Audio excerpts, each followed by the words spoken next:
కదా యేసుక్రీస్తు వారు. నీకును అంటే సాతాను స్త్రీ సంతానము, అంటే మరియమ్మ గర్భంలో నుండి యేసుక్రీస్తు వారు వస్తాడు అని చెబుతున్నాడు. అది అనగా ఆయన యేసుక్రీస్తు వారు నిన్ను ఉంటాడు. నీకునంటే సాతాను అర్థం, స్త్రీ సంతానం అంటే యేసుక్రీస్తు వారు అనగా ఏం చెబుతున్నాడు అంటే వైరము కలుగు చేస్తాను, సాతానికి దేవునికి వైరం కలుగు చేస్తాను, భేదం కలుగు చేస్తాను, శత్రుత్వం కలుగు చేస్తానని చెబుతున్నాడు. అది నిన్ను తల మీద కొట్టును, నీవు దాన్ని మెడ మీద కాటు వేస్తావు. నీవు దానిని మెడ మీద కాటు వేస్తావు అంటే ఏమిటంటే దానిని అంటే అది అక్షరార్థంగా తీసుకోకూడదు బైబిల్. దానిని అంటే ఎవరంటే అక్కడ యేసుక్రీస్తు వారు. యేసుక్రీస్తు వారిని నీవు మనుషులకు అప్పగిస్తావు, వారు సిలువ వేసి చంపుతారు.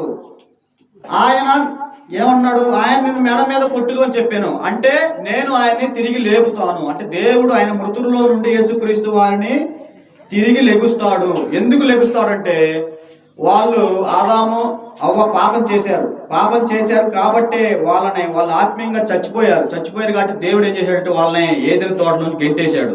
ఏదైనా తోట అనగా సంఘానికి సాదృశ్యం, దానిలో నుంచి గెంటి వేసి ఇక్కడ దేవుడి ప్రవచనం చెప్పాడు. నీకును అనగా సాతానికి స్త్రీ సంతానానికి యేసుక్రీస్తు వారికి వైరం వచ్చింది. నువ్వు నా కుమారుడు యేసుక్రీస్తునికి మనుషులకు అప్పగిస్తావు, వారు ఆయన మీద నేరాలు మోపి సిలువెక్కిస్తారు, సమాధి చేస్తారు, కానీ ఆయన తిరిగి లేస్తాడు, నేను లేపుతాను అని ఇక్కడ ప్రవచనం చెప్పుకుంటూ వస్తున్నాడు. ఇంకా చూద్దామండి, ద్వితీయోపదేశకాండము 18వ అధ్యాయము 16వ వచనం నుంచి 18వ వచనం వరకు అండి.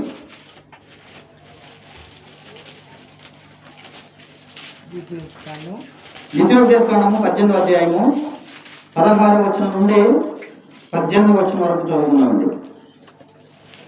ఈ గొప్ప అగ్ని అది నీ కనబడను కాక అని చెప్పితివి. ఆ సమయమున నీ దేవుడైన యెహోవాను నీవు అడిగిన వాటన్నిటి చొప్పున నీ దేవుడైన యెహోవా మధ్యన నా వంటి ప్రవక్తను నీ సహోదరులలో పుట్టించును. ఆయన మాట నీవు వినవలెను. మరియు యెహోవా నాతో ఇట్లనెను, వారు చెప్పిన మాట మంచిది, వారి సహోదరులలో నుండి నీ వంటి ప్రవక్తను వారి కొరకు పుట్టించదును. అతని నోట నా మాట నుంచుదును. నేను అతనికి ఆజ్ఞాపించినది యావత్తును అతడు వారితో చెప్పాను. చాలండి. మోషే గారు ఏం చేస్తున్నాడంటే మాట్లాడుతున్నాడు. ఏం చెబుతున్నాడంటే ధర్మశాస్త్రం ఉంది. ఎక్కడి నుంచి? నిర్గమాకాండ 20వ అధ్యాయం కాడ నుంచి ధర్మశాస్త్రం ఇచ్చాడు దేవుడు, పాత నిబంధన ఇచ్చాడు ఇశ్రాయేలుకి. ఆయన ఏం చేస్తున్నాడు, వీటిలో రూల్స్ ఇవి, వీటిలో నియమాలు ఇవి, విగ్రహాలను చేయకూడదు, వ్యభిచారం చేయకూడదు, దొంగతనం చేయకూడదు, వేరే దేవుడిని పూజించకూడదు అని చెప్పి వరసన సీరియల్ ప్రకారం చెప్పుకుంటూ వస్తే వాళ్ళు ఏం చేశారంటే విగ్రహారాధన చేస్తున్నారు. విగ్రహం చేసి ధర్మశాస్త్రాన్ని పాడు చేస్తున్నారు. దేవుడు చెప్పిన దాన్ని చేయట్లేదు. ఏం చేస్తున్నారు? విగ్రహం చేస్తుంటే విగ్రహారాధన చేస్తున్నారు. నేను తప్ప వేరు దేవుడు నీకు ఉండకూడదు అంటే ఆజ్ఞ అతిక్రమించారు. అతిక్రమించినప్పుడు మోషే గారు ఏమన్నాడంటే, నాయనా ఒరే బాబులారా, దేవుడు నాకు చెప్పి మీకు చెబుతున్నా, మీరు వింటలేదు, నా మాట మీరు లక్ష్య పెట్టట్లేదు. మళ్ళీ నాలాంటి ప్రవక్తను అంటే యేసుక్రీస్తు వారిని పుట్టిస్తాడు, ఆయన మాట వినండి అని చెబుతున్నాడు. ఇక్కడ ఇది ధర్మశాస్త్రం చదువుతున్నాడు. యేసుక్రీస్తు వారి గురించి తండ్రి అయిన దేవుడు రాయిస్తున్నాడు, చదువుతున్నాడు. ఇక్కడ వినమని చెబుతున్నాడు. వినకపోతే ఏం జరిగిద్దంటే మీరు సర్వనాశనం అవుతారు అని చెబుతున్నాడు. ఎక్కడుంది? అపోస్తుల కార్యము 3వ అధ్యాయము 22వ వచనము 23వ వచనంలో ఉంది. ఇక్కడ వినమని చెబుతున్నాడు, సింపుల్ గా, శాంతంగా, ప్రశాంతంగా. మోషే గారు 3వ అధ్యాయము 22వ వచనం 23వ వచనం అపోస్తుల కార్యము. మోషే ఇట్లనెను, ప్రభువైన దేవుడు నా వంటి ఒక ప్రవక్తను మీ సహోదరులలో నుండి పుట్టించును. ఆయన మీతో ఏమి చెప్పినను అన్ని విషయములలో మీరు ఆయన మాట వినవలెను. ఆ ప్రవక్త మాట విననివాడు ప్రజల్లో ఉండకుండా సర్వనాశనమగును. చాలండి, చూడండి లింక్ ఎలా ఉందో. అక్కడ చెప్పాడు వినమని, ఇక్కడ ఏం చదువుతున్నాడు? వినపోతే సర్వనాశనం అవుతుంది. చూడు లింక్ ఎలా ఉందో, పాత నిబంధన కొత్త నిబంధనకి. అంటే టోటల్ గా బైబిల్లో మొత్తము 17 మంది ప్రవక్తలుంటే 17 మంది ప్రవక్తలు యేసుక్రీస్తు వారి గురించే రాశారు, సంఘం గురించే రాశాడు. ఆయన ఎవరు అప్పగిస్తారో రాశారు, సొంతంగా రాయలేదు. వాళ్ళు పరిశుద్ధాత్మ దేవుడు వాళ్ళ చేత రాయించాడు అని చెప్పుకుంటూ వస్తున్నాడు. ఇప్పుడు ఏమన్నాడు? అంతటా ఆయన కీర్తనల గ్రంథం, ఆయన మోషే ధర్మశాస్త్రంలో యేసుక్రీస్తు వారి గురించి రాశారు. పాఠ్య భాగంలో మూలవాక్యం లోకాసు వార్త 24 అధ్యాయం 44 వచ్చిన తర్వాత ఏం చదువుతున్నాడు? కీర్తనల గ్రంథం చూద్దామండి.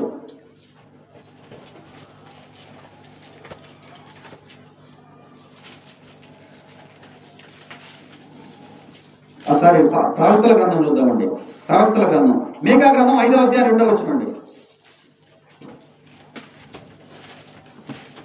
మీకా గ్రంథము 5వ అధ్యాయము 2వ వచనము.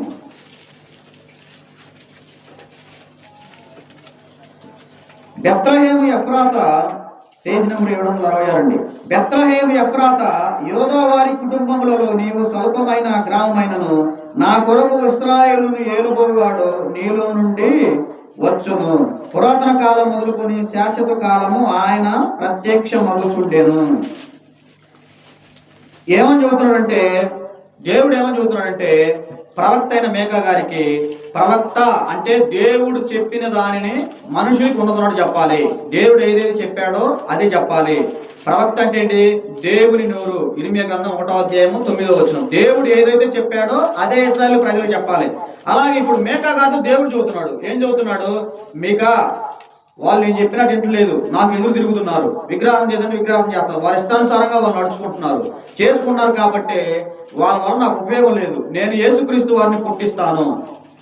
ఆయన ఎక్కడ పుడతాడంటే బెత్లెహేములో పుడతాడు అని ఇక్కడ ప్రవచనం చెబుతున్నాడు. ఇది ఎక్కడ నెరవేరిందంటే, నెరవేర్పు ఎక్కడ జరిగిందంటే మత్తయి సువార్త 2వ అధ్యాయము 1వ వచనంలో నెరవేరింది. చూడండి, యోదా దేశ బెత్లెహేములో యేసు పుట్టిన పిమ్మట అని ఉంటది.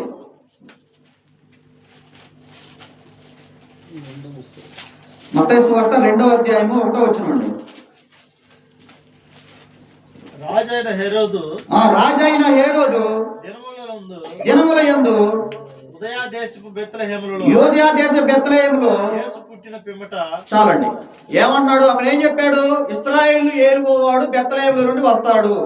చూసే కదా ఇందాక ప్రవచనం. అది మీకా గారికి దేవుడు చెప్పాడు. అది ఇప్పుడు ఇక్కడ నెరవేరింది. అంటే పుట్టాడు బెత్లెహేములో, అయిపోయింది కదా. మరి ఇప్పుడు మనుషులు చెప్పినట్టు జరుగుతున్నాయా? జరగట్లేదు. ఎందుకు? వాళ్ళు నిజమైన ప్రవక్తలు కాదు. ఒక పాస్టర్ ఏమంటాడంటే 2024లో ఈ ప్రభుత్వం వచ్చింది, ఈ ప్రభుత్వం రాదన్న. ఈ ప్రభుత్వం గవర్నమెంట్ వచ్చిందండి. అది జరగలేదు, అది ఫెయిల్ అయిపోయింది. అయితే చదువుతున్నాడు చూడండి. అలాగే చాలండి. ఇప్పుడు యెషయా గ్రంథం 7వ అధ్యాయం 14 వచ్చినాము.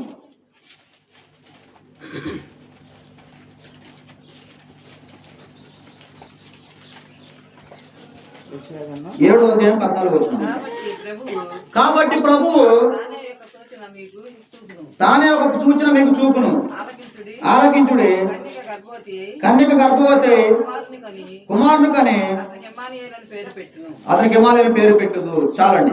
ఏమని చెబుతున్నాడు? కాబట్టి ప్రభువు తానే ఒక సూచన. ఏమన్నాడు? ప్రభు అంటే ఎవరు? దేవుడు, యెహోవా. ఇంకొక అర్థం ఏంటి? ప్రభు అంటే రాజు, పరిపాలించేవాడు. ఒక సూచన అంటే ఏంటి? మీకు ఒక గుర్తు చూపిస్తున్నాడు. మీకు గుర్తు ఏం చెబుతున్నాడు?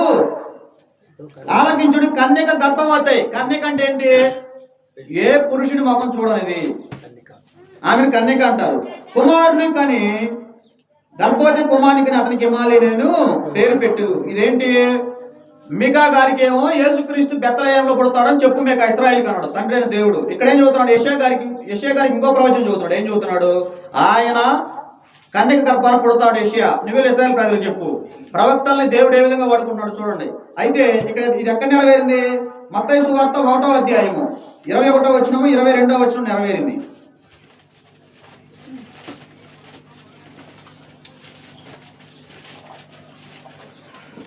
ఆమె ఒక కుమారుని కనును, తన ప్రజలను వారి పాపం నుండి ఆయనే రక్షించును గనుక ఆయనకు యేసు అని పేరు పెట్టుదు అనిను.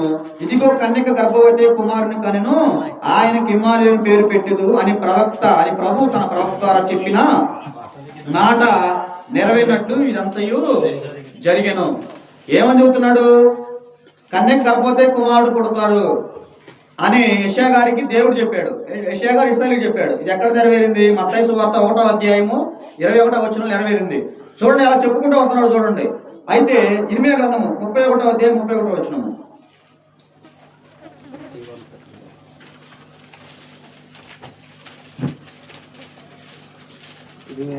31వ అధ్యాయం 31వ వచనము. 31.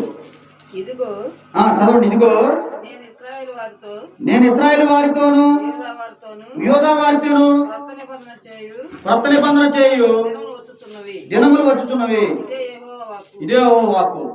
ఏమని చెబుతున్నాడు? మీకా గారికి ఒక విధంగా చెప్పాడు. ఏం చెప్పాడు? బెత్తలే లేసు పుడతాడని. యెషయా గారికి ఏం చెప్పాడు? కన్యక గర్భవతి అయిందని చెప్పాడు. ఇర్మీయా గారికి ఏం చెబుతున్నాడు అంటే, ఇర్మీయా నీకేం మాట చదువుతున్నానంటే, నేను క్రొత్త నిబంధన చేయబోతున్నా. క్రొత్త నిబంధన అంటే క్రొత్త చట్టాన్ని, క్రొత్త ఒప్పందాన్ని, క్రొత్త ఒడంబడికి నేను చేయబోతున్నాను. అది నువ్వు ఇశ్రాయేలుకి చెప్పు. ఏం చేయబోతున్నాడు? చేసి ఇక్కడ చెప్పాడు. అది ఎక్కడ నెరవేరింది? యేసుక్రీస్తు వారు సిలువెక్కి చచ్చిపోయి సమాధి చేయబడి తిరిగి లేచిన తర్వాత అపోస్తుల కార్యము 2వ అధ్యాయం కాడ నుంచి క్రొత్త నిబంధన మొదలైంది. అక్కడి నుంచి యోధా పత్రిక చివరి వరకు క్రొత్త నిబంధన. ప్రకటన గ్రంథం అనేది ప్రవచన గ్రంథం. అంటే పరలోకంలో ఏం జరుగుతుంది, ఏమేమి ఉన్నాయి, ఏమేమి లేవు, ఎలాంటి వారు పరలోకానికి వెళ్తారు, ఎలాంటి వారు వెళ్ళరు అని పరిశుద్ధాత్ముడు యోహాను గారికి చదువుతుంటే యోహాను గారు రాస్తున్నాడు. అంటే అది ఇంకా జరగాలి. అది ప్రవచనం. అది ప్రకటన గ్రంథం జరగాలి. అది ఎక్కడ జరిగింది? ఇక్కడే కాదు, పరలోకంలో జరిగింది. అంటే పరలోకంలో ఏమేమి ఉండవు? భూమి మీద ఉండవు. భూమి మీద ఇల్లులు పరలోకంలో ఉండవు. భూమి మీద రోడ్లు పరలోకంలో ఉండవు. లైబ్రరీలు, కాలేజీలు, పాఠశాలలు అన్నీ భూమి మీద ఉంటాయి, అక్కడ ఉండవు. ఇక్కడ ఆహారం ఆకలి ఉంటుంది, ఆడ ఆకలి ఉంటుంది. ఇంక దేవుని స్తుతించడమే.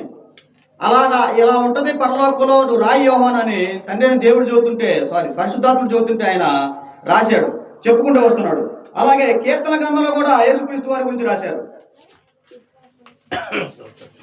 కీర్తన గ్రంథం 2వ అధ్యాయము 7వ వచనము.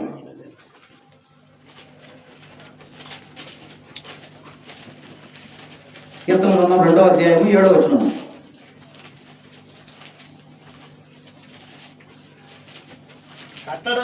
కట్టడను నేను వివరించేదను. యెహోవా నాకు ఇలాగు సెలవిచ్చెను. నీవు నా కుమారుడవు, నేను నిన్ను కని ఉన్నాను. చాలండి.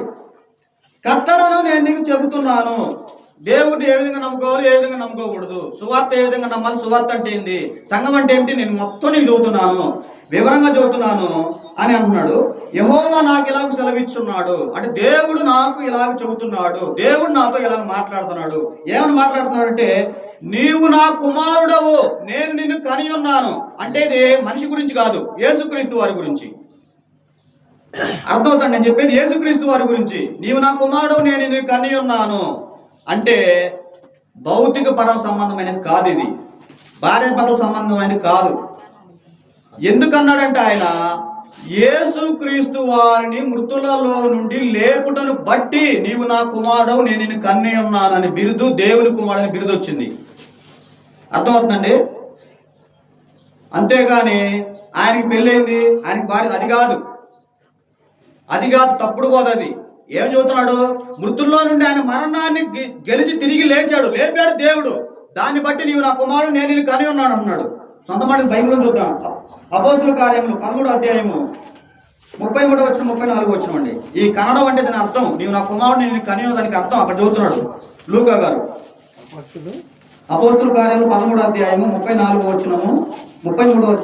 అపోస్తుల కార్యం 13వ అధ్యాయము 33 వచ్చిన 34 వచ్చినము.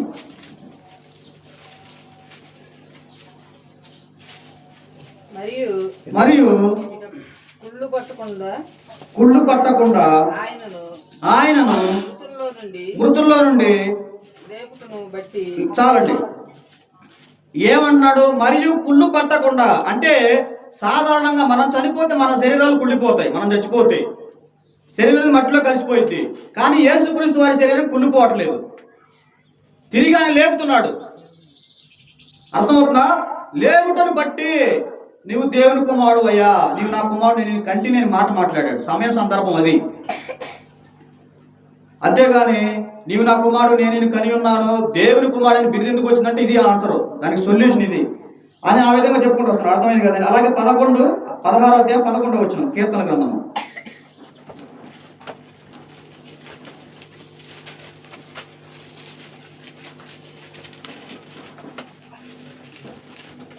కీర్తన గ్రంథం 16 అధ్యాయము 11 వచనము. నీవు పరిశుద్ధుని కుళ్ళు పట్టని, పేజీ నెంబర్ 458 అండి. నీవు పరిశుద్ధుని కుళ్ళు పట్టనియు జీవ మార్గమును నీవు నాకు తెలియజేసేదవు. నీ సన్నిధిని సంపూర్ణ సంతోషము కలదు. నీ కుడి చేతిలో నిత్యము సుఖము కలవు. చాలండి. అది ఎక్కడ నెరవేరిందంటే దాంట్లో అపోస్తుల కార్యం 13వ అధ్యాయము 35వ వచనం నుంచి 37వ వచనం చదువుకుందామండి. అపోస్తుల కార్యంలో చూడండి, అన్ని ఏంటంటే యేసుక్రీస్తు వారి గురించి ప్రవచనాలు నెరవేర్పు మొత్తం ఆయన గురించి చదువుతున్నాడు రచయిత. 13వ అధ్యాయము 35 నుంచి 37 వచనాలు. అయితే దేవుడు మృతుల్లో నుండి ఆయన లేపెను. ఆయన గలిలయ నుండి యెరూషలేమునకు తనతో కూడా వచ్చిన వారికి అనేక దినములు కనబడెను.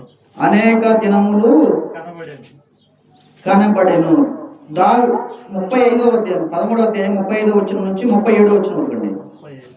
13వ అధ్యాయం అపోస్తుల కార్యంలో దావీదు దేవుని సంకల్పం చొప్పున తన తరము వారికి సేవ చేసి నిద్రించి తన పితరుల ఎదుగు చేర్చబడి కుళ్ళిపోయాను గాని దేవుడు లేపిన వాడు కుళ్ళు పట్టలేదు.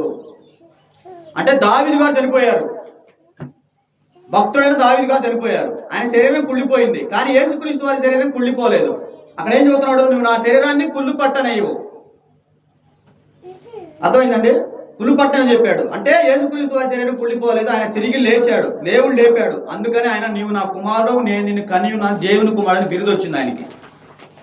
అర్థమైంది? అది 2 కొరింథీ 13వ అధ్యాయము 14వ వచనం నుంచి 14-15 వచనం చదువుకుందామండి. కొరింథీయులకు రాసిన 2వ పత్రిక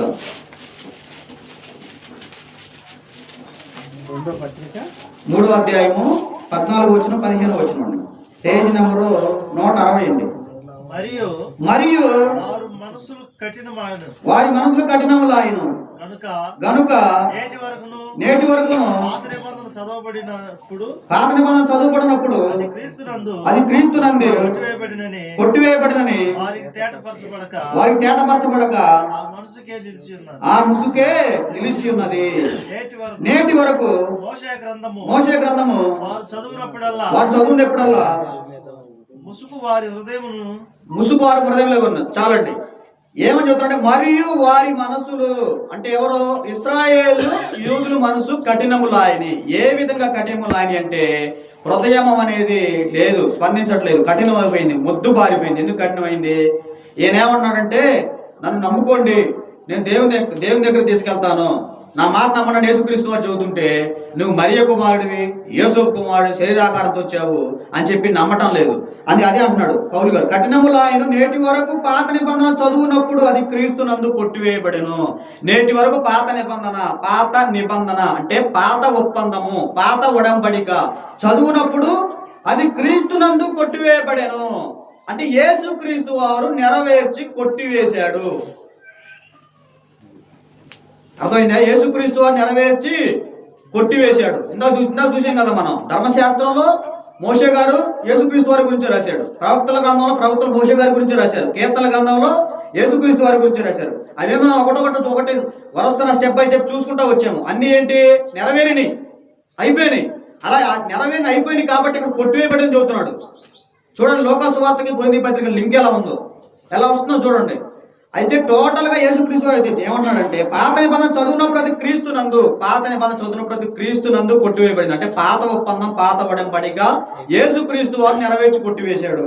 ఈ పాత నిబంధనలో ఏమేమి ఉంటాయంటే సున్నతి, పాత నిబంధనల విషయాలు సున్నతి, బలులు, విశ్రాంతి దినము, పండుగలు, వాయిద్యాలు, దశంభాగాలు, హస్త నిక్షేపణ.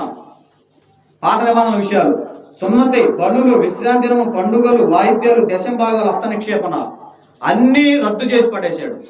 ఏమీ లేదు, అన్ని కొట్టివేశాడని చెబుతున్నాడు. వారికి తేటపరచబడక ఆ ముసుకే నిలిచినది. వాళ్ళు ముసుగులోనే ఉన్నారు, నమ్మట్లేదు. ఏంటి? కొత్త నీరు రావాలంటే పాత నీరు పోవాలి. అర్థమవుతుందండి? కొత్త నీరు రావాలంటే పాత నీరు పోవాలి. వాటి అర్థం చేసుకోవాలంటే మైండ్ పెట్టాలి, పరిశీలించాలి అని చెబుతున్నాడు. నిలిచే ఉన్నది. నేటి వరకు మోషే గ్రంథము చదువునప్పుడల్లా, మోషే గ్రంథం అంటే ఏంటి?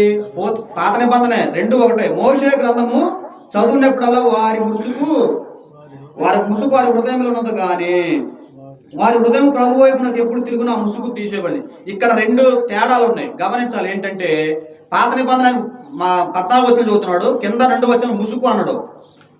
పాత నిబంధన ధర్మశాస్త్రం ఒకటి కాకపోతే ముసుగులు అంటాడు. ఇక్కడ ముసుగు అన్నాడు, ముసుగులు అనలేదు, ముసుగు అన్నాడు. అంటే ఒకటే, అంటే రెండు ఒకటే. పాత నిబంధన ధర్మశాస్త్రం రెండు ఒకటే. కానీ దేవుడు ఏం చేశాడంటే ఆయన పేరు పెట్టుకోవడానికి ఆయనకు అవకాశం ఇచ్చాడు మోషే గారికి. ఎందుకు? ఆయన నమ్మకమైన వాడు కాబట్టి. అలాగే చూద్దామండి ఇంకా హెబ్రీ పత్రిక 10వ అధ్యాయం 9వ వచనం.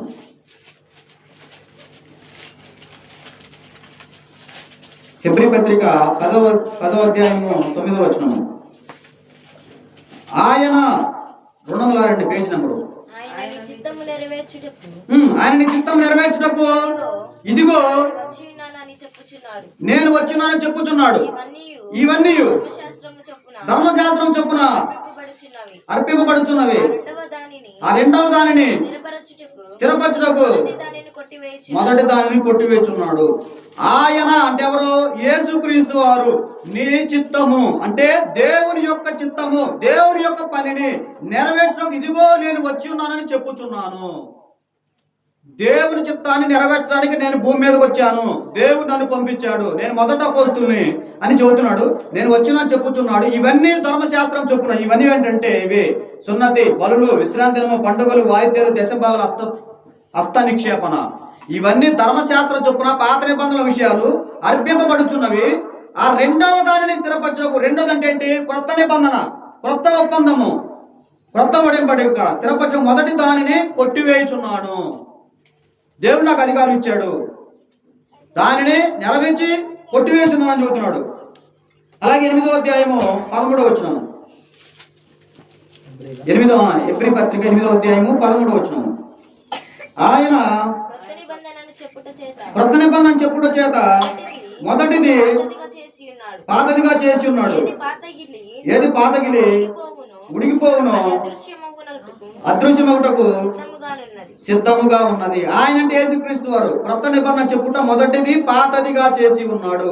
ఏది పాతగిలి ఉడిగిపోవును అది అదృశ్యమగుటకు సిద్ధముగా ఉన్నది. అంటే ఎక్స్పైరీ డేట్ అయిపోయింది. ఒక మాత్రకి 2 సంవత్సరాలు డేట్ ఇస్తాడు.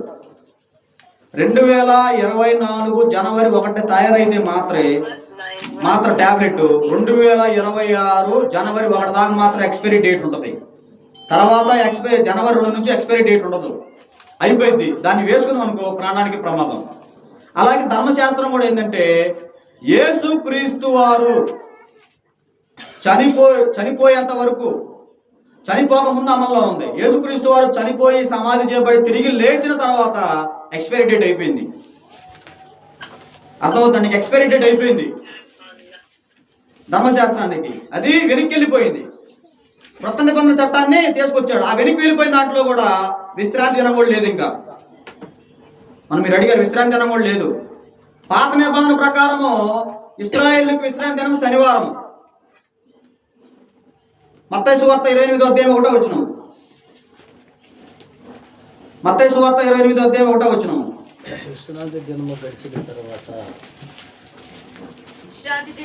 విశ్రాంతి దినము గడిచిపోయిన తర్వాత ఆదివారమున తెల్లవారుచుండగా. చాలండి. విశ్రాంతి దినం గడిచిపోయింది, ఆదివారము అంటే తెల్లారిపోయింది. ఆదివారము అంటే విశ్రాంతి దినం అంటే ఏంటి? శనివారం. అది ఎవరికి?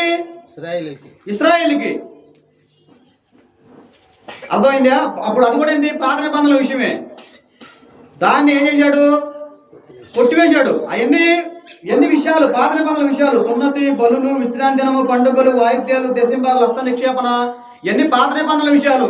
అవి మీరు మళ్ళీ చెయ్యొద్దు అని ఎబ్రీ గ్రంథకర్త ద్వారా రాయిస్తున్నాడు. ఎబ్రిలో ఉన్న యోధా క్రైస్తవులు పాత నిబంధన విషయాలు తేవద్దురా బాబు, యేసుప్రభు మీద లక్ష్యం పెట్టండి, కొత్త నిబంధనలోకి రండి, కొత్త నిబంధనలోకి సువార్త వినండి, కొత్త నిబంధన సంఘంలో ఉండండి. పాత నిబంధనల విషయాల్లో అవి తీసుకొచ్చి పెట్టొద్దు. మళ్ళీ అయిపోయింది, దాని టైం అయిపోయింది. యేసుక్రీస్తు వారు రాకముందు, యేసుక్రీస్తు వారు చనిపోకముందు అమల్లో ఉంది అని క్లియర్గా స్పష్టంగా చెప్పుకుంటూ వస్తున్నాడు.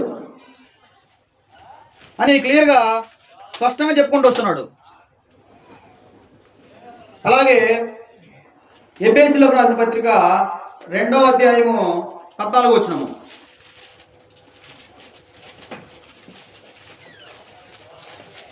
ఆయన మన సమాధానమై ఉండి మీకును మాకును ఉండిన ద్వేషమును అనగా విధిరూపకమైన ఆజ్ఞలు గల ధర్మశాస్త్రమును మన శరీరమందు కొట్టివేయట చేత మధ్య గోడను పడగొట్టి మన యుగములను ఏకము చేసెను. ఆయన అంటే యేసుక్రీస్తు వారు, మన సమాధానము. ఇశ్రాయేలుకి, యూదులకి సమాధానంగా ఉన్నాడు యేసుక్రీస్తు వారు. అంటే వీళ్ళు ద్వేషం పెంచుకుంటున్నారు. ఏం ద్వేషం పెంచుకుంటున్నారు? మేము ధర్మశాస్త్రం ఉంది మాకు, మేము చాలా నీతిమంతులు, నిజాయితీ పరులని వీళ్ళు చెప్పుకుంటున్నారు. ఇశ్రాయేలీలు మీకు ధర్మశాస్త్రం లేదు, మీకు అది లేదు, మీకు కరెక్ట్ కాదని చెప్పుకుంటున్నారు. అవి అంటే అప్పుడు యేసుక్రీస్తు వారు ఏమంటున్నాడంటే, నాయనా మీరు గొడవలు పెట్టుకోవద్దు, నేను మీకు మధ్య గొడవ పడగొడుతున్నాను, మిమ్మల్ని ఇద్దరిని ఏకం చేస్తున్నాను. అంటే ఒకే తాటి మీద రండి, అది ఒకే తాటి ఏంటి, కొత్త నిబంధనలోకి రండి, నేను చెప్పినట్టేనండి అని చెప్పుకుంటూ వస్తున్నాడు. యుభయములను అంటే ఇద్దరిని ఏకం చేశాడు. అలాగే కొలస్సీలకు రాసిన పత్రిక 2వ అధ్యాయము 13వ వచనం.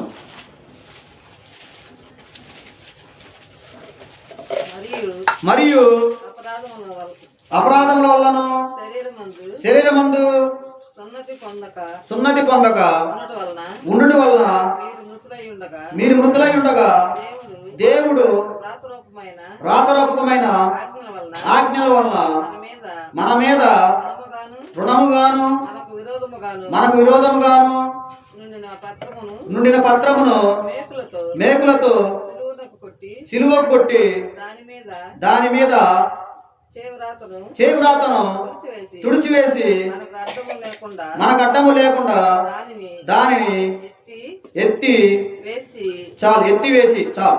ఏమని చదువుతున్నాడంటే, రోమిలకు రాసిన పత్రిక నుంచి యోధా పత్రిక వరకు ఓన్లీ క్రైస్తవులకు రాయబడిన పత్రికలు. అంటే క్రీస్తు సువార్తను విని మారు మనసు పొంది పాప క్షమాపణ పొంది దేవునికి లోబడి ఉన్న వారికి వీటిని క్రైస్తవ పత్రికలు, రోమ పత్రిక నుంచి యోధా పత్రిక వరకు. ఇక్కడ ఏం చదువుతున్నాడంటే, పరిశుద్ధాత్మ ఏం చదువుతున్నాడు, మరియు అపరాధములు అంటే పాపముల వలన శరీరమందు సున్నతి పొందక ఉండుట వలన. అపరాధం అంటే పాపములు, శరీరమందు సున్నతి. అబ్రహాం గారు ఇస్సాకు గారికి చేపించాడు కొడుకు సున్నతి. అలాగే యేసుక్రీస్తు వారు కూడా ధర్మశాస్త్రం కింద ఉన్నారు కాబట్టి, పాత నిబంధనలు ఉన్నారు కాబట్టి 8 దినాన సున్నతి పొందాడు. అర్థమవుతుంది? అలా చెప్పుకుంటూ వస్తున్నాడు.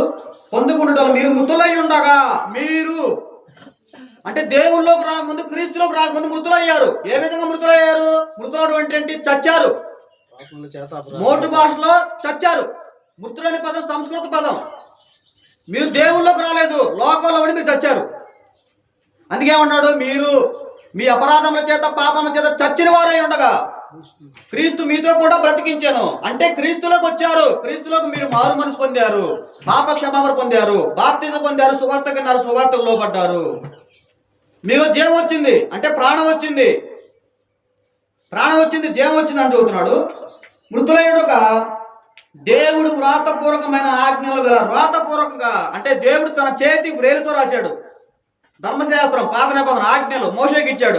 మోషే గారికి ఏం చదువుతున్నాడు, ఉండిన పత్రమును, అది పత్రము అంటే నిబంధన, ఒక బాండు, ఒప్పందం చెబుతున్నాడు. మేకులతో సిలువ కొట్టి దాని మీద చేవ్రాతను తుడిచివేసి, మేకులతో సిలువకు కొట్టాడు. ఎందుకు కొట్టాడు? వీళ్ళు అప్పున్నారు ఇశ్రాయేలీయులు దేవునికి. ఏ విధంగా అప్పున్నారు? ధర్మశాస్త్రాన్ని పాటించడంలో వీళ్ళు విఫలమైపోయారు, ఫెయిల్ అయిపోయారు. విఫలమైపోయారు, విజయాన్ని సాధించలేకపోయారు. మేకులతో సిలువ కొట్టి దాని చేవ్రాతను చుడిచి, అంటే యేసుక్రీస్తు వారు వచ్చి సిలువెక్కాడు, సిలువెక్కాడు, చచ్చిపోయాడు, సమాధి చేపట్టాడు, తిరిగి లేచాడు. తిరిగి లేచిన తర్వాత ఆయన అడ్డము లేకుండా ఎత్తివేసాను. అంటే నిర్గమాకాండము 20వ అధ్యాయం కాడ నుంచి అపోస్తుల కార్యం 1వ అధ్యాయం దాకా ప్రార్థన నిబంధన కాలం కిందకే వస్తుంది, ధర్మశాస్త్రం కాలం కిందకే వస్తుంది. ఎందుకంటే ఈ రిఫరెన్స్ ని బట్టి కొలస్సీలకు రాసిన పత్రిక 2వ అధ్యాయము 13వ వచనం 15వ వచనం బట్టి చేవ్రాతను తుడిచివేసి సిలువెక్కాడు, సమాధి చేపట్టాడు, తిరిగి లేచాడు.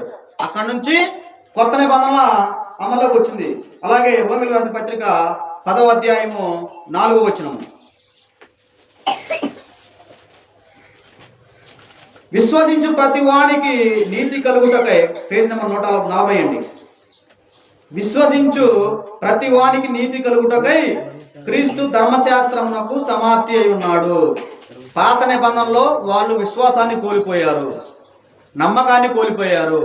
ఏ విధంగా కోల్పోయారంటే మోషే గారు నడిపిస్తా ఉంటే వాళ్ళు ఏం చేశాడంటే దేవుడితో మాట్లాడొస్తాను, ప్రార్థన చేస్తాను, మీరు ఇక్కడ దాకా ఉండండి అంటే ఈ మోషే ఎక్కడికి వెళ్ళాడు, వీళ్ళు ఏందని చెప్పి వాళ్ళు అపనమ్మకం, అవిశ్వాసం వచ్చి వాళ్ళు ధర్మశాస్త్రం పాడు చేశారు. సో ప్రతి వానికి నీతి కలుగుటకై క్రీస్తు ధర్మశాస్త్రానికి, పాత నిబంధనకి సమాప్తి అయి ఉన్నాడు. అంటే పాత నిబంధనని నెరవేర్చి కొట్టివేశాడు. రోమపత్రిక 3వ అధ్యాయము 7వ వచనము,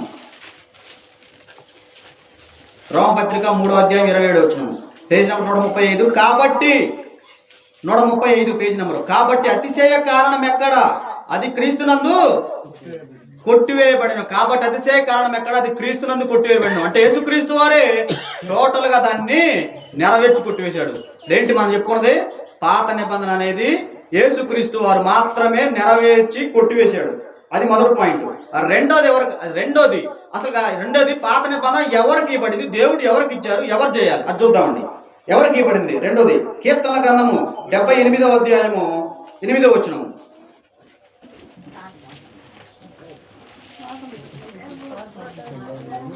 78:8 కీర్తనల గ్రంథము. ఆయన యాకోబు సంతతికి శాసనములను నియమించెను, ఇశ్రాయేలు సంతతికి ధర్మశాస్త్రం అనుగ్రహించెను. చాలండి, చాలు. 78:8 ఏం చదువుతున్నాడు? ఆయన అంటే ఎవరు? దేవుడు. యాకోబు సంతతికి శాసనములను అంటే కట్టడలను, విధులను నియమించెను, ఇశ్రాయేలు సంతతికి ధర్మశాస్త్రం అనుగ్రహించాను. యాకోబు సంతతికి, ఇశ్రాయేలు సంతతికి ధర్మశాస్త్రము అంటే పాత నిబంధన ఇచ్చాను. అంటే ఇశ్రాయేలు వారికి ఇచ్చా నేను, క్రైస్తవులకు ఇవ్వలేదు, అన్యులకు ఇవ్వలేదు, దేవుని ఎరగని వారికి ఇవ్వలేదు, అన్య జనులకు ఇవ్వలేదు అని చెప్పుకుంటూ వస్తున్నాడు. ఇంకొకటి ఎవరికి ఇవ్వబడిందంటే లేవీయులకు ఇవ్వబడింది. హెబ్రీయులకు రాసిన పత్రిక 7వ అధ్యాయము 11వ వచనము,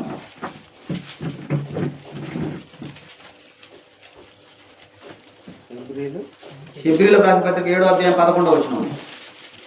ఆ లేవీయులు యాజకులై ఉండగా ప్రజలకు ధర్మశాస్త్రము ఇవ్వబడెను. చాలండి. ఆ ఇశ్రాయేలుకి ఇవ్వబడింది, లేవీయులకి ఇవ్వబడింది ధర్మశాస్త్రం, పాత నిబంధన. క్రైస్తవులకు కాదు. వారు మాత్రమే పాటించాలి, వారు మాత్రం విశ్రాంతి దినం చేయాలి, వారు మాత్రమే పండుగలు చేయాలి, వారు మాత్రమే వాయిద్యాలు వాయించాలి, వారు మాత్రం యెహోవాపై ఆరాధన చేయాలి, వారు మాత్రమే సున్నతి చేయించుకోవాలి, బలు అర్పించాలి అని క్లియర్ గా స్పష్టంగా చెబుతున్నాడు. ఇంకోటి ఏం చెబుతున్నాడంటే హితబోధకు విరోధమైన వాడికే ధర్మశాస్త్రం ఇవ్వబడింది, అధర్మం చేసేవాడికి ధర్మశాస్త్రం ఇవ్వబడింది, నీతిగా నిజాయితీగా నడుచుకునే వాడికి ధర్మశాస్త్రం అవసరం లేదు అని అపోస్తులైన పౌలు గారి ద్వారా చెప్పిస్తున్నాడు పరిశుద్ధాత్ముడు. ఎక్కడ? తిమోతికి రాసిన మొదటి పత్రిక 1వ అధ్యాయము 8వ వచనము 11వ వచనము. తిమోతికి రాసిన మొదటి పత్రిక, అపోస్తలుడైన పౌలు గారు తిమోతికి రాసిన మొదటి పత్రిక 1వ అధ్యాయము, ధర్మశాస్త్రము ధర్మ విరోధకులకు, అక్కడి నుంచి చదవండి. నాకు అప్పగించిన చదవండి. నాకు అప్పగించిన ఆయన మహిమ గల సువార్త గల, నాకు అప్పగించిన అంటే ఎవరు? తండ్రి అయిన దేవుడు పౌలు గారికి అప్పగిస్తున్నాడు మహిమ గల సువార్తని. చదవండి. ధర్మశాస్త్రము ధర్మశాస్త్రము ధర్మ విరోధకులకును ధర్మ విరోధులు అంటే ఎవరు? అధర్మాన్ని జరిగించేవారు. చదవండి. అవిధేయులకును భక్తిహీనులకును పాపిష్టులకును అపవిత్రులకును మతదూషకులకును పితృహంతకులకును మాత్రహంతకులకును నరహంతకులకును వ్యభిచారులకును పురుష సంయోగులకును మనుష్య చోరులకును అబద్ధికులకును అప్రమాణికులకును హితబోధకు విరోధమైన వాడు మరి ఎవడైనను గుడ్డిని ఎడల అట్టి వానికి నియమింపబడినది గాని నీతిమంతునికి నియమింపబడలేదని ఎవడైనను ఎరిగి ధర్మానుకూలముగా దాన్ని ఉపయోగించిన ఎడల ధర్మశాస్త్రము మేలేదని మనం ఎరుగుదుము. ఈ లక్షణాలన్నీ ఎవరికైతే ఉంటాయో వారికి, ఎవరికి నరహత్య చేయటం అంటే మనిషిని చంపేవాడు, అరే చంపకూడదు, తల్లిదండ్రులు తిట్టేవాళ్ళు తల్లిదండ్రులు తిట్టకూడదు అని వారికి ఈ లక్షణాలన్నీ ఎన్ని లక్షణాలు ఉన్నాయి వారికి అంటే ఒకటే, అది కరెక్ట్ గానే ఇవ్వబడింది, దేవుడు కరెక్ట్ గానే ఇచ్చాడు. వాళ్ళు ఆచరించడంలో అమలు చేయడంలో ఫెయిల్ అయిపోయారు. ఇందాక బ్రదర్ సహోదరులు చదివారు రోమపత్రిక 7వ అధ్యాయము 12వ వచనము 14వ వచనంలో ఏమని చదివాడంటే ధర్మశాస్త్రము ఆజ్ఞ పరిశుద్ధమైనది అంటే వాళ్ళు ఆచరించడంలో ఫెయిల్ అయిపోయారు. ధర్మశాస్త్రం ఆత్మ సంబంధమైంది 7వ అధ్యాయం 14వ వచనం చూడండి. రోమీయులకు రాసిన పత్రిక 7వ అధ్యాయము 12వ వచనము ధర్మశాస్త్రము ఆత్మ సంబంధమైనదని 12వ వచనం చదవండి. 12వ వచనం చదువు తర్వాత 14 చదువుకుందాం. కాబట్టి ధర్మశాస్త్రము పరిశుద్ధమైనది ఆజ్ఞ కూడా పరిశుద్ధమైనది నీతి కలదియు చాలండి ఉత్తమమైనది. కాబట్టి ధర్మశాస్త్రం పరిశుద్ధమైనది అంటే విలువైనది, ఆజ్ఞ అంటే మాట కూడా పరిశుద్ధమైనది, నీతి గలది అంటే నీతి నిజాయితీగా ఉండేది, ఉత్తమమైనది అంటే మంచిదే. అర్థమైందా? మంచిదే. కానీ వాళ్ళు ఉపయోగించుకోవడంలో విఫలమైపోయారు. వారు ఏం చేస్తున్నారంటే ఉదాహరణకి పాపం చేస్తున్నారు, మళ్ళీ వచ్చి ఒక మేకపోతుని చంపటం, ఒక దున్నపోతుని చంపటం, సంవత్సరానికి ఒకసారి బలి ఇవ్వటం అలాగే చేసుకుంటూ వస్తున్నారు. తప్పుగా అర్థం చేసుకుంటున్నారు. ఇక్కడ 14 వచనం చదవండి. ఇప్పుడు ధర్మశాస్త్రము ఆత్మ సంబంధమైనది ఎరుగుదుము. చాలండి. ధర్మశాస్త్రం ఆత్మ సంబంధమైనది అంటే ధర్మశాస్త్రాన్ని ఆత్మకు ఉపయోగించుకోవాలి, ఆత్మ ఏ విధంగా నడుచుకోవాలి, ఆత్మ దేవునితో ఏ విధంగా వృద్ధి చెందాలి, ఎలాంటి బలమైన ఆత్మీయ ఆహారం పెట్టాలి, ఆ విధంగా ఉంటే వాళ్ళు శరీరానికి అప్లై చేసుకుంటున్నారు. అందుకే యేసుక్రీస్తు వారు కూడా ఏమంటున్నాడంటే మత్తయి సువార్త 22వ అధ్యాయంలో 29వ వచనంలో ఏమంటున్నాడంటే మీరు లేఖనాలు ఎరకగానే పొరపాటు పడుచున్నారు. అలాగే పేతురు గారు రాసిన 2వ పత్రిక 3వ అధ్యాయం 16వ వచనంలో మీరు విద్యావీరులు లేఖనాలు తప్పుగా అర్థం చేసుకుంటున్నారు. అలాగే ఇశ్రాయేలు కూడా తప్పుగా అర్థం చేసుకుంటున్నారు. శరీరానికి ఆత్మకిట్టే శరీరానికి అప్లై చేసుకుంటున్నారు. చూడండి మత్తయి సువార్త 22వ అధ్యాయము 29వ వచనము అందుకు యేసు లేఖనములను గాని దేవుని శక్తి గాని ఎరుగక మీరు పొరపడుతున్నారు. చాలండి. 22వ అధ్యాయం 29వ వచనం మత్తయి సువార్త ఏం చదువుతున్నాడు? అందుకు యేసు ప్రభువు మాట్లాడుతున్నాడు, లేఖనములు గాని దేవుని శక్తిని గాని ఎరుగగా మీరు పొరపాటు పడుచున్నారు. లేఖనములను గాని అంటే లేఖనములు ఏంటి? లేఖనం అంటే పాత నిబంధన. యేసుక్రీస్తు వారి గురించి రాస్తే వాళ్ళు ఏమనుకుంటున్నారు? మనం ఇందాక చదువుకున్నాము, యేసుక్రీస్తు వారి శరీరం కుళ్ళిపోలేదు, దావీదు గారి శరీరం కుళ్ళిపోయింది. వాళ్ళు ఏం అర్థం చేసుకుంటారంటే దావీదు శరీరం కుళ్ళిపోలేదని అపార్థం చేసుకుంటున్నారు.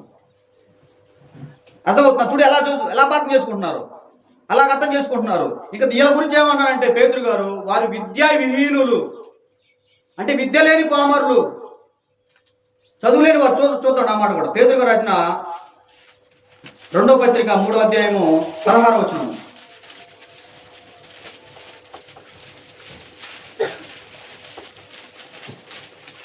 పేతురు గారు రాసిన 2వ పత్రిక 3వ అధ్యాయము వీటిని గూర్చి పత్రికలన్నిటిలోనూ బోధించుచున్నాడు. అయితే వాటిలో కొన్ని సంగతులు గ్రహించుటకు కష్టమైనవి వీటిని విద్యా విహీనులు అంటే చదువుకొని కూడా చదువు రాని వారిలాగా ప్రవర్తిస్తున్నారు.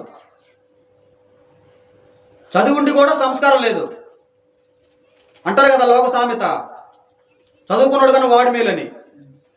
అలాగా అలా చదువుతున్నాడు పేతురు గారు. అస్థిరులైన వారు అంటే స్థిరత్వం లేని వారు అంటే లేఖనాలు వాళ్ళకి తెలియదు, చెబుతుంటే వినరు, పరిశీలించరు. అస్థిరులైన వారు తక్కిన లేఖనాలను అపార్థం చేసుకుంటున్నారు. తక్కిన లేఖనాలను అపార్థం చేసుకుని తమ స్వకీయ నాశనమునకు అపార్థం చేయుదురు. రాజకీయ నాయకులు కానీ రాజ్యాంగాన్ని ఎట్టయితే వాళ్ళ ఇష్టానుసారంగా మలుచుకొని వారికి అనుకూలమైన వారికి పథకాలు ఇచ్చుకుంటూ ఉద్యోగాలు చేసుకుంటూ ఉన్నారో, ఉద్యోగాలు ఇస్తూ ఉన్నారో, అలాగే బైబిల్ కూడా వారి స్వకీయ అంటే సొంత పనుల నిమిత్తము అపార్థం చేసుకుని ఎట్ట పెడతాడు బోధిస్తున్నారు. దావీదు గారి శరీరం కూలిపోయిందంటే దావీదు గారి శరీరం కూలిపోలేదు, యేసుక్రీస్తు శరీరం కూలిపోయింది అంటారు వాళ్ళు. అపార్థం అంటే అదే. ఆడ లేఖనం ఏం చదువుతుంది, ఇక్కడ ఏం చదువుతుంది, అలా చెప్పుకుంటూ వస్తున్నాడు. అయితే ఏం చదువుతున్నాడంటే ఇశ్రాయేలుకి ఇవ్వబడింది ధర్మశాస్త్రం, లేవీలకి ఇవ్వబడింది, హితబోధకు విరోధమైన వారికి ఇవ్వబడింది. మూడోది ఏంటంటే ధర్మశాస్త్రంలో అనగా పాత నిబంధనలో లోపం ఉన్నది.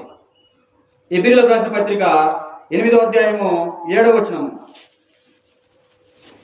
ఎబ్రీయులకు రాసిన పత్రిక 8వ అధ్యాయము 7వ వచనం. ఏలయనగా ఆ మొదటి నిబంధన లోపము లేనిదైతే రెండవ దానికి అవకాశం ఉండనేరదు. చాలండి. ఏలయనగా ఆ మొదటి నిబంధన అంటే పాత నిబంధన, ఆ పాత ఒప్పందం ఉడంబడిక లోపము లేనిదైతే రెండవ దానికి అంటే కొత్త నిబంధనకి అవకాశం ఉండదు. అది వాళ్ళు కరెక్ట్గా పాటిస్తే, కరెక్ట్గా చేస్తే, ఉన్నతనాడు చేస్తే, వాళ్ళు విఫలం కాకుండా ఉంటే, వాళ్ళు విజయం సాధిస్తే నేను యేసుక్రీస్తు వారిని భూమి మీద పంపించడం నాకు అవసరం లేదు, యేసుక్రీస్తు వారి భూమి మీద రావడానికి అవసరం లేదని చెబుతున్నాడు ఎబ్రీ గ్రంథకర్త. లోపం లేనిదైతే దానికి అవకాశం ఉండనేరదు. లోపం అంటే ఏమిటంటే తప్పు, పాపము. ఏముందాడా నిర్గమాకాండ 20వ అధ్యాయంలో నేను తప్ప వేరొక దేవుడు నీకు ఉండకూడదు. పైన ఆకాశం అంది నిర్గమాకాండ 20వ అధ్యాయము 3వ వచనము 4వ వచనము.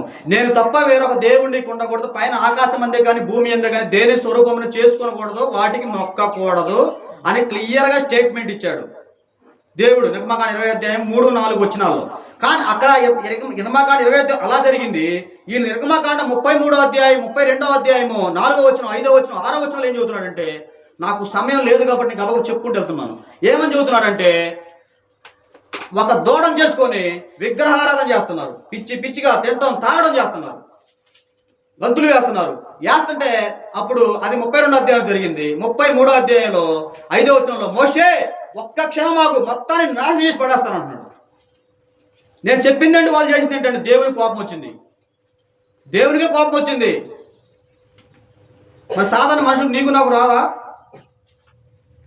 చాలా మంది తప్పుగా అర్థం చేసుకుంటారు, సేవకుడు ఆయన కోపం ఏందని.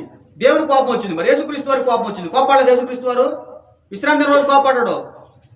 నా మందిరాన్ని చేస్తున్నా వ్యాపార గృహంగా చేశారని. కానీ దేవుడు కోపడ్డాడు ఇశ్రాయేలు మీద, కోపడ్డాడు, కోపడగా చేసుకుంటూ వచ్చాడు. అయితే ఏం చెబుతున్నాడు? లోపం ఉంది. విగ్రహారాధన చేద్దంటే విగ్రహారాధన చేస్తున్నారు. ధర్మశాస్త్రం కొట్టివేయబడింది. ఎవరికి ఇవ్వబడింది? కారణాలు లోపం ఉన్నది. ఇంకోటి ఏంటంటే ఇప్పుడు ధర్మశాస్త్రాన్ని మనము చదవచ్చా చదవకూడదా అనుమానం వచ్చింది, మీకు డౌట్ వచ్చింది. అది లేవీలకి ఇశ్రాయేలుకి ఇవ్వబడింది కదా, మనం చదవచ్చా చదవకూడదా అని డౌట్ వచ్చింది. ఖచ్చితంగా చదవాలి, ఖచ్చితంగా చదవాలి. ఎందుకు చదవాలి? అది ఓర్పు కలగడానికి. రోమీలకు రాసిన పత్రిక 15వ అధ్యాయము 4వ వచనము. రోమీలకు రాసిన పత్రిక 15వ అధ్యాయము 4వ వచనము, పేజీ నంబర్ 144. ఏలయనగా ఓర్పు వలనను లేఖనం వలన ఆదరణ వలన మనకు నిరీక్షణ కలుగుటకై పూర్వమందు రాయబడినవని మనకు బోధ కలుగు నిమిత్తము రాయబడి ఉన్నవి. బోధ ఏం బోధ? ఇశ్రాయేలు ఆ విధంగా చేశారు, మీరు ఆ విధంగా చేయొద్దు. వాళ్ళు ఈ విధంగా చేశారు, మీరు ఆ విధంగా చేయొద్దు. వాళ్ళలాగా మీరు చెయ్యొద్దు అని బోధ కలగటానికి చదవాలి. అర్థమవుతుందా? రెండోది ఏం చేయాలి? మీకు బుద్ధి రావడానికి చదవాలి. అర్థమవుతా? మీకు బుద్ధి రావడానికి చదవాలి. నేను చెప్పట్లేదు అన్నమాట, కొరింథీలో ఉంది. కొరింథీలో మొదటి పత్రిక 10వ అధ్యాయం 11వ వచనం.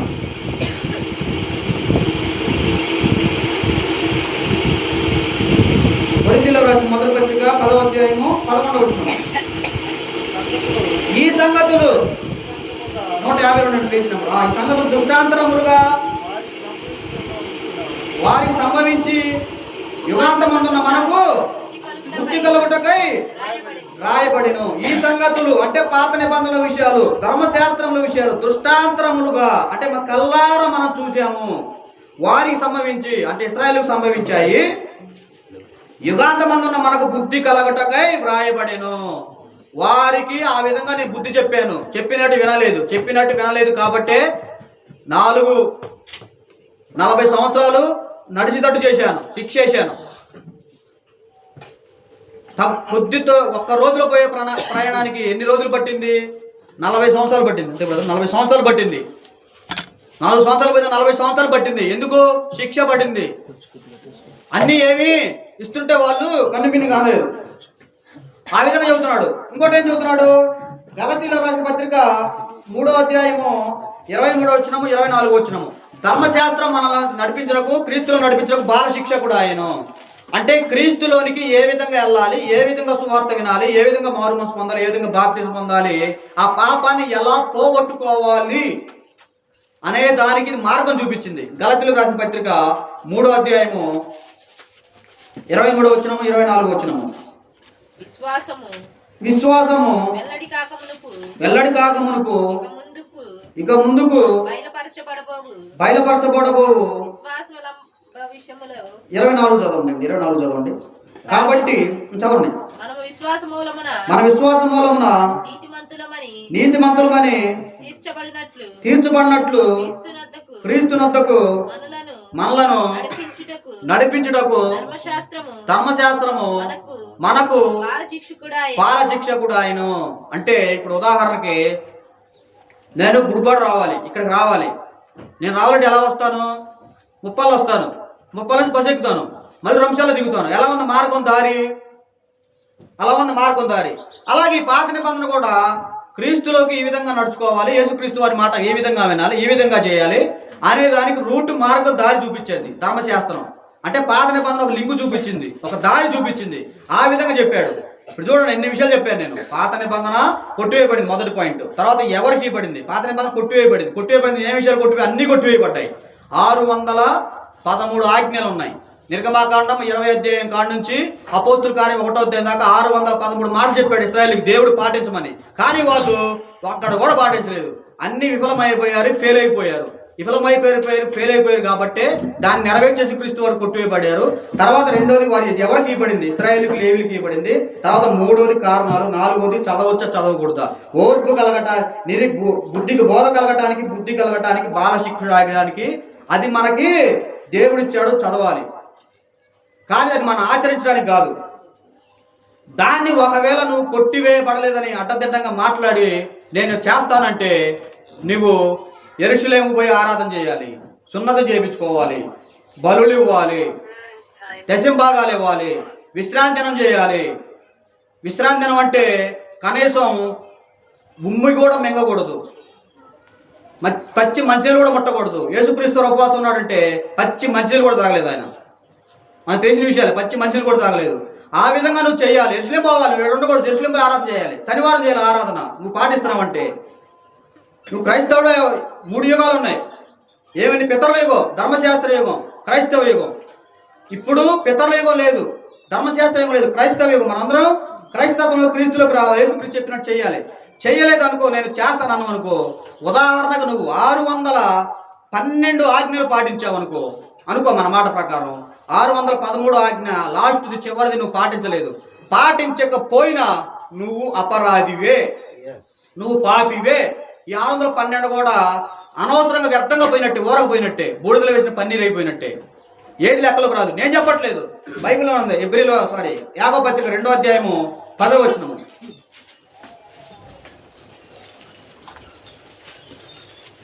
ఒక మాట చెప్పి ముగిస్తానండి. యాకోబు రాసిన పత్రిక 2వ అధ్యాయము 10వ వచనము.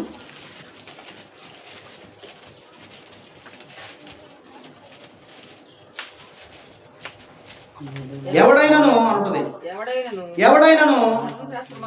ధర్మశాస్త్రమంతయు గైకొనియు ఒక ఆజ్ఞ విషయంలో తప్పిపోయిన యెడల ఆజ్ఞలన్నిటి విషయంలో అపరాధికును. చాలండి. ఎవడైనాను అంటే ఇశ్రాయేలు కాదు, లేవుడని కాదు, ఎవడైనాను ధర్మశాస్త్రం అంతటా గైకొని అంటే పాత నిబంధన తెలుసుకొని ఒక్క ఆజ్ఞ విషయంలో అంటే 612 పాటించి లాస్ట్ చివరి ఆజ్ఞ చివరి మాటను పాటించలేదు అనుకో, ఏమని చెబుతున్నాడంటే తప్పిపోని ఎడలా పాటించడం తప్పిపోని ఎడలా నువ్వేం అన్నిటి విషయంలో అపరాధి అవుతుంది అంటే పాపం చేసిన వాడు అవుతావు.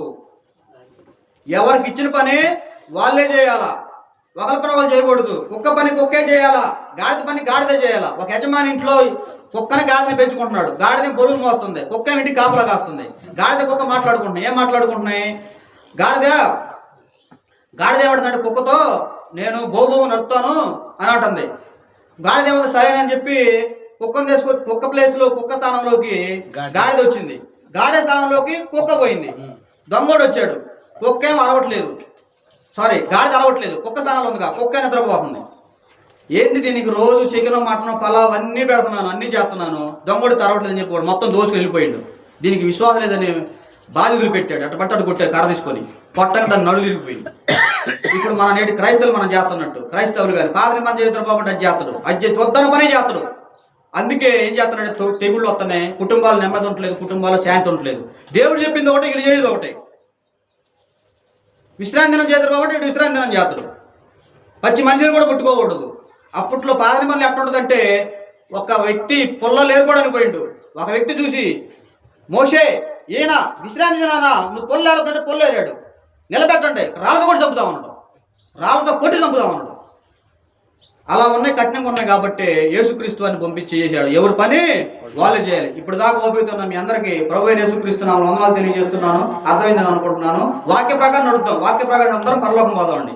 అందరూ సంతోషంగా ఉండాలని మేము కోరుకుంటున్నాము.